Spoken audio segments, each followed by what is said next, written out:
Процентот на зеленило, односно минималниот процент на зеленило на градежна парцела е уреден со Законот за урбано зеленило и тој изнесува 20%. Начинот како ние ќе обезбедиме дека на секоја градежна парцела се обезбедени тие минимум 20% урбано зеленило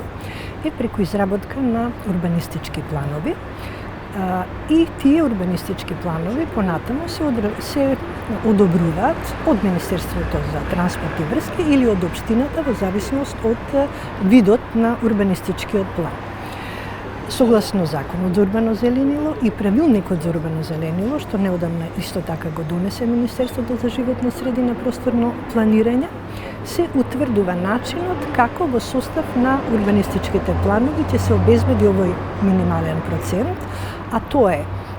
во рамките на генерални урбанистички планови се изработува стратегија за урбано зеленило, додека ведувањето на Законот за урбано зеленило е во самиот почеток, бидејќи тој се применува само на нови урбанистички планови. Меѓутоа можам да кажам дека она што е донесено по донесувањето на Законот за урбано зеленило е во согласност, значи новите урбанистички планови се во согласност со овој закон.